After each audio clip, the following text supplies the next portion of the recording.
On va maintenant repasser à l'autre côté de la barrière.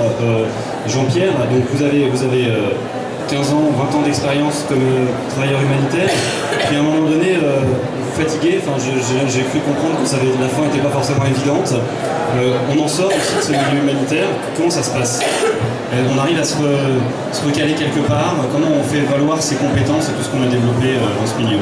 Effectivement, ça c'est un sujet à part entière qu'il faut préparer même déjà avant de partir. Dans la mesure où il y a des gens qui font une année ou deux, c'est pas très important, mais effectivement, le profil comme le mien, plus de 10 ans, près de 20 ans de nomade à l'étranger et d'avoir vécu des choses un peu intenses, avec des fortes responsabilités. En fait, je suis notre chef de mission, on est un petit chef d'entreprise. Ma dernière mission, c'était 20 millions d'euros, 800 personnes à gérer. C'est énorme. Quand on rentre en France, quand on arrête, c'est une étape importante et pas facile à gérer.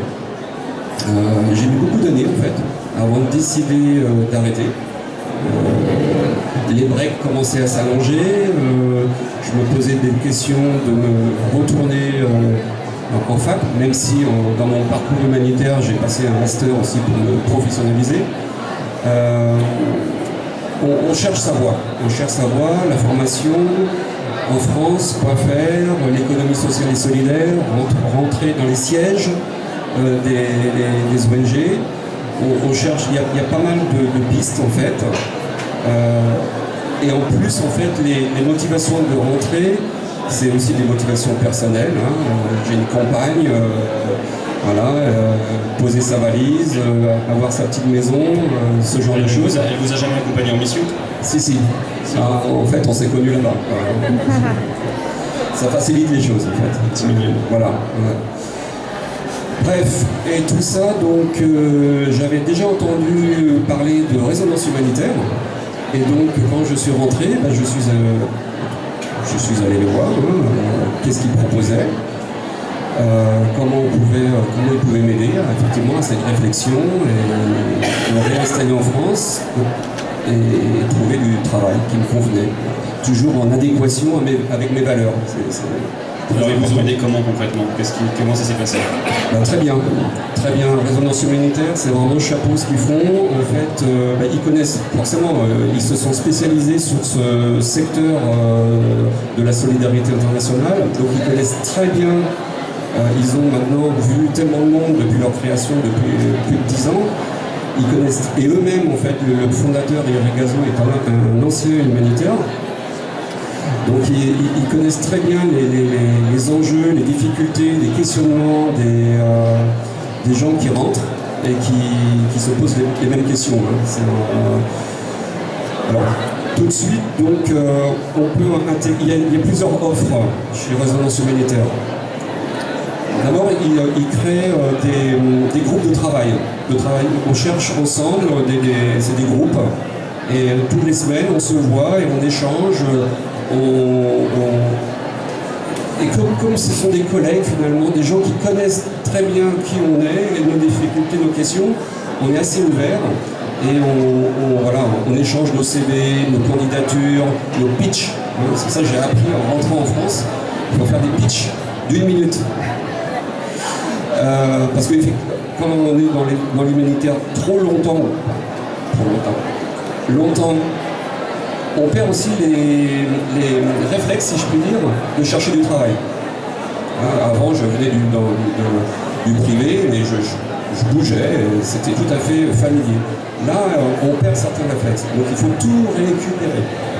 Et Résonance humanitaire m'a permis, moi, et calmement, tranquillement, dans un cadre bien connu, je savais où je mettais les pieds. J'ai aussi utilisé les services de Pôle emploi ou APEC, mais c'est pas la même chose. Les gens qu'on a en face de nous sont un peu déconnectés par rapport à ce que nous on a vécu. Mais c'est intéressant, ils ont aussi leurs outils, il faut être hybride, il faut mélanger un peu tout ça.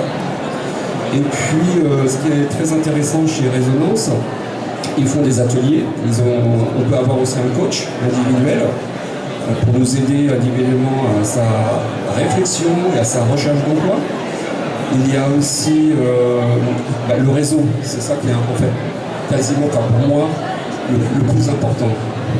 Le réseau, en termes, quand on est coordinateur de projet, chef de mission, c'est essentiel.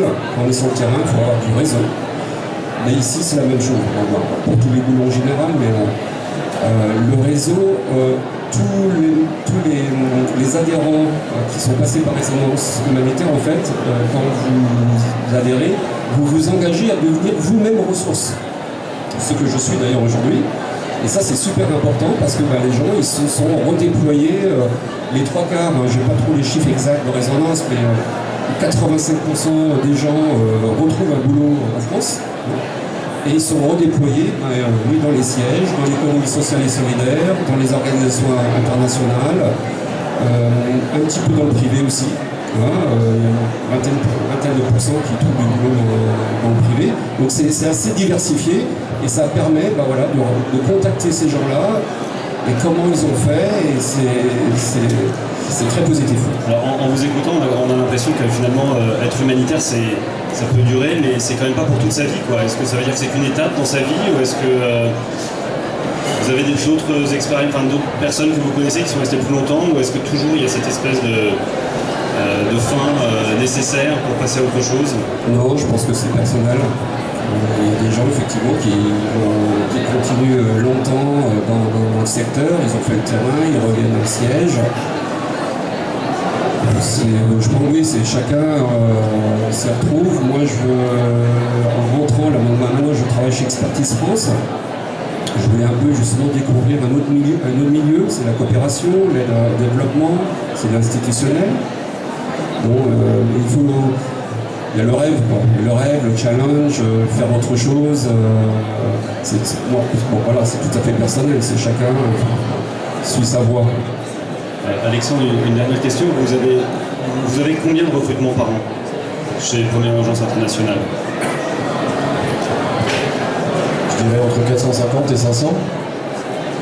Voilà. Il y a 200 postes expatriés, il y a des postes très courts, des postes qui sont plus longs, il y a des postes qu'on renouvelle 2 fois dans l'année, parfois 3 fois. Quand on ouvre une mission, les gens ne partent pas plus que 3-4 mois parce qu'ils vont se donner très fortement, donc c'est des contrats courts. Donc oui, je dirais 400, 450. Ça veut dire des contrats courts, ça veut dire qu'il y a quand même c'est des CDD, c'est des volontariats. Quel est le type de statut sur Alors, 100% des expatriés de Première Urgence Internationale sont salariés, et c'est à mon sens tout à fait logique à la vue des responsabilités qu'on leur confie, des compétences qu'on leur demande d'avoir. Cet engagement il est professionnel et donc il se rémunère par un salaire. Ça ne pose aucun souci.